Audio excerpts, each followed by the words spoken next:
UAW family, I'm excited and honored to be joined today by Vice President Chuck Browning as we announce a major victory in the stand-up strike. Today, we reached a tentative agreement with Ford. For months, we've said that record profits mean record contracts. And UAW family, our stand-up strike has delivered. There it is.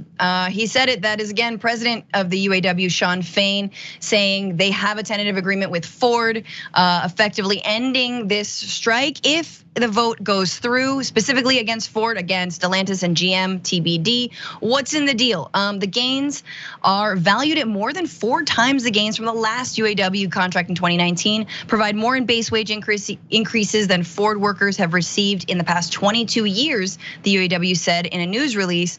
Here is more from Fain as he lays out the parts of the agreement. Between wage increases, COLA, annual bonuses to retirees, and other economic gains, there is more value for our members in each individual year of this agreement than the entirety of the 2019 agreement. This deal puts more money on the table than the 2019 agreement 4 times over. So when we say historic, we mean it. We have won a 25% general wage increase over the course of this agreement. With COLA, we expect the top wage rate to increase by over 30% to above $40 an hour. Our starting wage rate will rise 68%. Starting wage 68% higher. That's huge. COLA, by the way, is cost of living adjustments. Again, a little bit more on the details. The agreement includes an 11% wage increase the first year and totals 25% over a 4.5-year contract, plus $5,000 ratification bonus and cost of living adjustments, according to 2 sources familiar with the deal, not authorized to speak publicly. This is not all that the UAW wanted, right? So they could still vote it down because they were wanting, I think, 36% wage increase. They got 25%, but still that's pretty big considering where Ford started. I believe it was something like 9-10%. The agreement also provides a raise of more than 150% to the lowest paid worker at Ford over the life of the agreement. Some workers are gonna get an immediate 85% increase upon ratification. They reinstates major benefits lost during the Great Recession, including that cost of living allowance and a 3-year wage progression. Kills different pay rates or tiers for workers. This again has been huge across every sector, not just auto workers. Improving retirement benefits for current retirees, those workers with pensions, and those who have 401k plans. It includes the right to strike over plant closures, and that's really big, right? Because again, this is the line that Republicans have been saying. Oh, you're gonna strike. Oh, if you unionize, you're gonna lose the plants. Well, apparently in the previous deal, you weren't even allowed to go on strike over a plant closure. Now people can shut it down. Workers can shut it down immediately.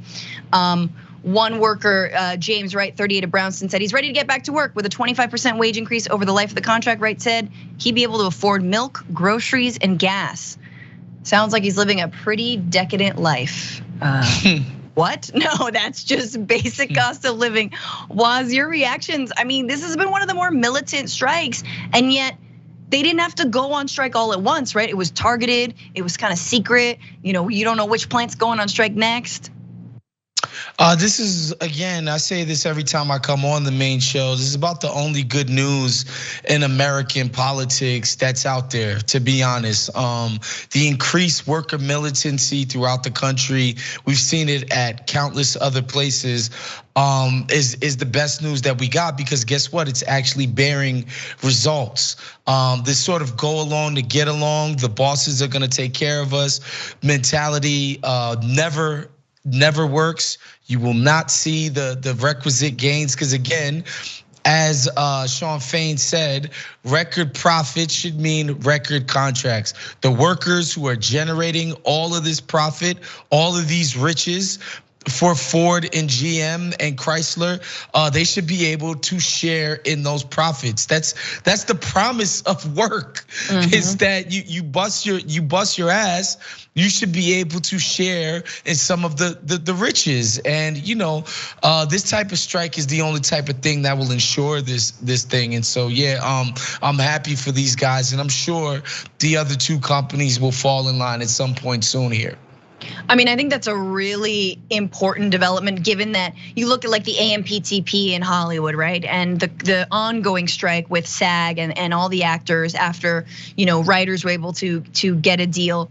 The AMPTP is just sort of all the big streaming studios in one thing, and here you have, let's talk about divide and conquer, right? This is the UAW being like, we're gonna negotiate with you, then we're gonna negotiate with you, and then we're gonna use you as leverage against you.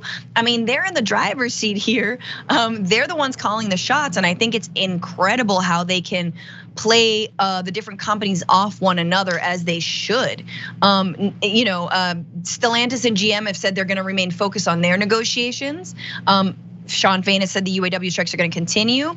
And Chuck Browning, who's the vice president to Fain, says we're going to go back to work at Ford.